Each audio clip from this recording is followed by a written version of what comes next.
Ladies and gentlemen, it is time for top 10 anime crossovers. Today we are reacting to Cultaholic's 10 wrestling tag teams that hated each other in real life. For those that don't know, Cultaholic is a UK-based group of wrestling content creators. They're super funny, they're super cool. And I slid into the DMs of one Mr. Adam Pachachistity, and I was like, hey, this video popped up on my timeline, and I kind of want to react to it. Is that cool with you? And he was like, try it and I'll sue. So I'm honestly just calling this bluff, really. But seriously, go subscribe to the Cultaholic YouTube channel, watch their stuff. They make some really, really cool, like, informative shit, and they put real funny twists on it and make it very entertaining. So I highly, highly recommend it. Without further ado, make sure you hit that thumbs up button as hard as you possibly can, and also make sure you're subscribed to the channel with notifications turned on, because my analytical data tells me that a good percentage of y'all who come back and watch the content are actually not subscribed. And that just makes me sad. So, you know what to do. Without further ado, I think I already said that. Whatever, let's go. Cultaholic.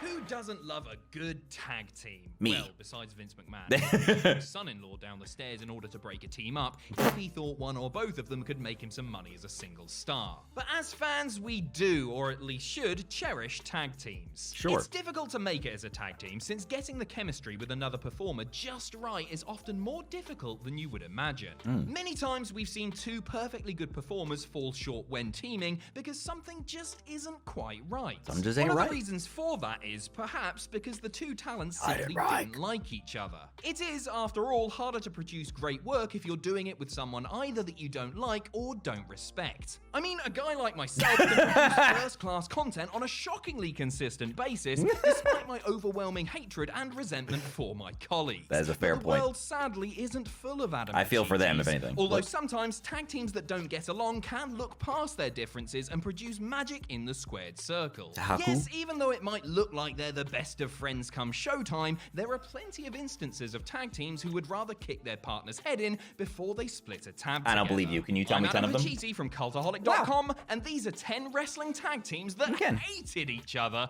in real life. I like the emphasis. Join us. Number 10, the Dicks. Oh, shit. Remember the Dicks? No. Good, that's probably for the best. No. To remind you though, the Dicks were a short-lived team that performed on the SmackDown brand for a Is few that their months name? between The Dicks? late 2005 and early 2006. Oh, I wasn't This was really watching around the that same time. time as Super Porky and dress-wearing Vito, so you know creativity was at an all-time high. The Dicks, James Dick and Chad Dick, played by Tank Toland James and Wicks, were a pair of Chad Dick. I'm sorry. jacked-up Chippendale dancers who greased themselves up before matches and used baby oil to blind their opponents. They were essentially an excuse for the commentators to make knob jokes. Fueled by the frustration of portraying a walking punchline, So it's Chad like- and Tank did not get on well backstage. Tag team Val with Venuses? Tank angry at his partner's inability to shake off the backstage ribbing he would receive from the usual suspects. Things came to a head what? behind the scenes at a house show during an international tour when the two had a fist fight won easily by Tank, who busted the lip of Chad. No way. Considering how low they were on the totem pole, their big spunky boner of a release after the beef was not a great boner of surprise. a release. See, Michael Cole, I can make ha-ha too. Number 9, the Mega Powers. Oh, no, When who are Macho these Man guys? Randy Savage and Hulk Hogan started teaming up, Never heard of it them. was clear from the get-go that the two megastars, Oh, man. dubbed the Mega Powers, were on an on-screen collision course. With so much ego and testosterone on display, fueled by enough Colombian marching powder to make Tony Montana blush, there was no way that Hogan and Savage could coexist within the same universe for any sustained period of time. And so it came to be, as their Oh, what a breakup dick. became the focal point of WWE television. Oh and man, led to this a time. blockbuster Oh title my match god, at bro. WrestleMania. I remember going to Blockbuster Video and seeing this cover on a VHS and it just made my heart While they were raking happy. it in thanks to their in-ring exploits, backstage tensions were high and they continued to be that way for some time afterwards, even when they teamed up in WCW many years later. The notoriously paranoid Macho Man was full of distrust for Hogan and blamed him and his wife Linda for the eventual collapse of his marriage to Miss Elizabeth, I don't and blame him. also felt like Hogan was a selfish glory hound only looking out for himself. Hogan? No. You think? Post-retirement, Savage would constantly trash Hogan Hogan in interviews, with the Hulkster usually not far behind. Didn't he make a diss track on Hogan? Things got so tense that the two almost had a dust-up backstage at a TNA show in late 2006, but they never actually came to blows. Despite being one of the most memorable tag teams ever, there was no love lost here. Number 8. Wait, Macho and Hogan were in TNA at the same time in 2006? No. Oh, I gotta look some shit up. Paul London and Billy Kidman separately had a decent amount of success in tag teams. London set records and regularly tore down the house with Brian Kendrick in WWE, while Kidman formed a notable tandem with fellow filthy animal Rey Mysterio in both WCW and WWE. Together, however, their success was all too brief, thanks in large part to their dislike for each other in real life. London was the plucky young upstart at the time, and Kidman was the veteran. The two didn't have much of a relationship, but WWE saw a couple of wrestlers of comparable size who shared a finishing move and stuck them together, hoping for the best. Sounds they about had the right. tag team titles for a moment before breaking up when Billy turned heel. They had the According titles. to London, Kidman was a bit of a villain backstage, accusing the former cruiserweight champion of throwing him under the bus with management and other veteran wrestlers. Per London, Kidman also had an issue with him doing the shooting star press, believing that he, as one of the performers who helped popularize and establish it, had first dibs. Once their on-screen rivalry was settled, they rarely crossed paths again, but it's clear from numerous interviews that the two didn't have much time for one another. You know what bothers me about wrestling? You know what bothers me about wrestling? Is when someone gets, and I'm not saying he's doing it there, but like when someone gets super shitty about like, that's my move, and like someone uses it, and it's like now all of a sudden everybody's, I don't know what it is. Like everything is in wrestling what's the word I'm looking for? Is a derivative of something else. You know what I'm saying? I'm just gonna keep playing the video. The Can-Am Connection. Holy shit. The pairing up of Rick Martel and Tom Zenk in the 1980s was a case of putting a handsome rookie with a more seasoned but similar veteran. Only in this instance, one of the wrestlers is Canadian, so there's your Shyamalan twist for today. The Can-Am Connection had all of the potential in the world and had the honor of getting a win in the opener of the historic WrestleMania 3. They were smooth as silk in the ring, but did not have the best of relationships. Rick Martel is great too. Though they would travel together and were friends for a while, Zenk began to distrust his partner, claiming that he would secretly negotiate with Vince McMahon and other promoters to secure a more favorable financial incentive for himself. Martel, for his part, believed that Zenk was naive and didn't have thick enough skin for the wrestling business. The team fell out for good when Zenk wanted to renegotiate his WWE deal and asked his partner to back him up. Martel refused, Zenk left the company, and the model quickly found a new team in Strikeforce with Tito Santana. Fences unfortunately remained unmended before the Z-Man's passing in 2017. Number 6, Tony Oh, well, that one's just sad. Adam? Atlas and Rocky Johnson.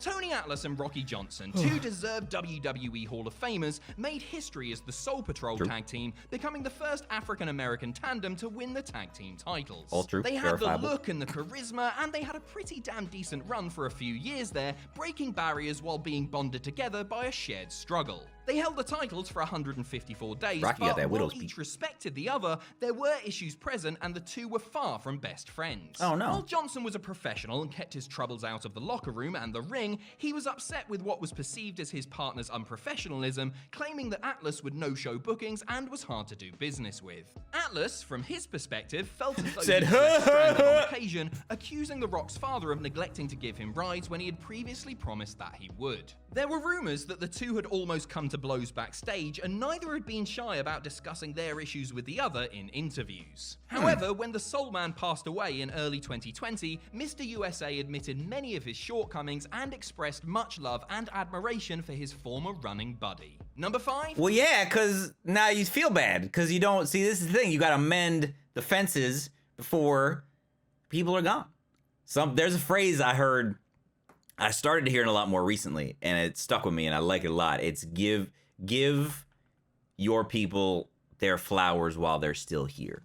And I like that a lot, because you know, you go to the funeral and like that's when you pay your respect and you put your flowers on thing. You're like, oh, this person, blah blah. No, do that while they can hear you doing it, you know, and create something meaningful in that person's life. This shit's getting deep. The Who the F is this? Perry Saturn and John Cronus went from bouncing at a Boston nightclub to bending bones as one of ECW's premier tag teams right around the time Paul Heyman's promotion was starting to get some serious attention. Having previously teamed up on the Indies, in Memphis, and in Japan, the Eliminators were a polished package by the time they rocked up in Philadelphia. Granted, I didn't watch a lot of ECW, but like Sabu and Rob I don't Van remember Dam them and the Pitbulls, amassing an impressive 3 ECW tag team title Wow. reigns. Their run was Where was derailed I? when Saturn suffered a serious knee injury, with creative frustrations soon colliding with real-life tensions. Saturn, for his part, didn't like his partner's attitude towards the business and refused to reform the team once healthy enough to do so. Looks pretty fun, Despite though. his obvious potential and scary athleticism, Cronus was apparently his own worst enemy backstage, Cronus! and Big Pez felt like sticking with him would adversely affect his own promising career. Just wait until you fall in love with a mop, mate. Saturn soon signed with WCW without Cronus's knowledge, putting an end to the team Ooh. and their friendship for good. Damn, he didn't even tell you, boy. Unfortunately, That's the two crazy. never reconciled, as Perry fell off the face of the earth in the early 2000s, and Cronus passed away in 2007. Number 4, Buff Bagwell and Too Cold Buff Scorpio. Bagwell and Throwing Too together Cold the Scorpio. streetwise dojo-trained Too Cold Scorpio with Pretty Boy gets his mum to call the office for him, Marcus, not yet Buff Bagwell, was always destined to end in acrimony. Buff the The stuff. two upstarts were put together without much of a plan in early 90s WCW and actually got over thanks to their high-flying style and undeniable chemistry. However, away from the ring, Scorpio had issues with Bagwell, particularly when he would hear about his supposed partner going behind his back to bury him or get finishes changed, or in one instance, demanding that he give up his business class seat to the then Mrs. Bagwell on a flight home from a European tour. The pair won the tag titles once, but were disbanded when Scorpio was released, less than a year into their run together. In the years since, both men have been outspoken against the other, with Too Cold going as far as to publicly challenge Buff to a shoot fight. That Oh, fight shit! never Did he accept? I guess not. I didn't hear happened. that. Bagwell probably got his mummy to call in sick, and Scorpio himself has since said that the beef is squashed, and the two have no plans to batter each other for real. I mean, to be honest, a black eye and a broken nose wouldn't exactly do wonders for Bagwell's gigolo career now, would it? Number 3, Road Warrior Animal and Oh Heidenreich. my goodness, the worst. What a rubbish tag The team worst the of the LOD worst. 2005 were. The original Legion of Doom, or Road Warriors if you prefer, were one of the most legendary teams of all time, Facts. cracking skulls and winning titles everywhere they went, from WCW and WWE to Japan and beyond. Animal and Hawk were popular, and if there's one thing WWE are damn good at, it's taking something popular and ballsing up the formula to the point where you question whether or not you even like the thing in the first place. Hawk sadly passed away in 2003, but WWE revived the gimmick, offering his spot to Heidenreich in 2005. Not only could the team not manage to generate about 1/10 of the chemistry of the original, Obviously. but outside of the ring, the two were at loggerheads as well. Animal was upset at Heidenreich because his partner would change his travel arrangements without informing him, would show up late to shows and be disrespectful to him backstage, and generally just wasn't too thankful for the opportunity being Why you being presented to disrespectful? him. Heidenreich, for his part, has since admitted that he was a nightmare to deal with and had issues at the time, mistakenly believing that Animal was going to the office, specifically his brother and head of talent relations at the time, John Laurinaitis, in an effort to bury him. It's not quite Rocco the Dummy, but this was a low point for LOD. Number 2, the British Bulldogs. The British There was always a Bulldogs. little bit of tension between Davey Boy Smith and the Dynamite Kid, who formed the popular and successful British Bulldogs quite tag good, team though. in the 1980s. Though Dynamite was the smaller of the two, he was the veteran and had a hot temper and was viewed as the foreman of the team. The two were also cousins, which Bobby. may have played into the tension, but while they may not have always seen eye to eye on many things, they were just about flawless between the ropes. True And story. Smith listened to Dynamite, actually following him in walking out of WWE and all the way back to Japan while at the height of their fame. Obviously, they didn't actually walk back to Japan. That would take ages and they'd get really wet. They flew in a big plane. Anyway, although the Japan gig was working out Thank you for them, Smith for the wanted to return clarification. to WWE, and sensing he could make more money back in the States, he ditched his Holding partner and joined up with Vince, lots taking the of British money. Bulldog name and trademark with him. Dynamite held the grudge until the day Smith died in 2002, and in one notable incident, showed up at one of Smith's independent autograph signings, threatening to knock his flipping lights out. Oh, no. Number 1, The Rockers. Oh, Lots no. of people hated Shawn Michaels in the 80s and 90s before he found God and stopped not, you know, trying to actively antagonize the fans, management, and even his fellow wrestlers. While Shawn's behavior as the strung-out degenerate member of the Clique made him an enemy of Bret Hart, Vader, Chris Candido, Bam Bam Bigelow, Shane Douglas, The Undertaker, okay, just about anyone who didn't greet him with a too sweet, he was also unafraid to turn people against him while cutting his teeth during his early days in the company. And that extended to his tag team partner, Oh Marty man, the Jannetty, Rockers. who, despite his own incredible abilities, will always be remembered as the Marty Jannetty of the Rockers. The two were golden when performing, but away from the ring, they could often go weeks without speaking to one another. Their rift was exacerbated by the fact that Vince and co clearly saw HBK as the star of the team, splitting them up by having Michaels throw Party Marty's head through a window. That's not what happened. For a brief one-off reunion in 2005, that was the end of the road for the Rockers. A brief These days, what? The two have a better relationship and will sometimes even appear together at conventions, but things were as fractious as barbershop glass there for a while. Wait! That was through a window. Save for a brief one-off reunion in 2005, that... I have to look that up now. Also, for the record, Marty threw himself through the window. Thank you very much. Well, oh God, put on that face. No, okay, that's fine. That's 10 wrestling tag teams who hated each other in real life. Brought to you by Cultaholic. Shout out to Cultaholic once again.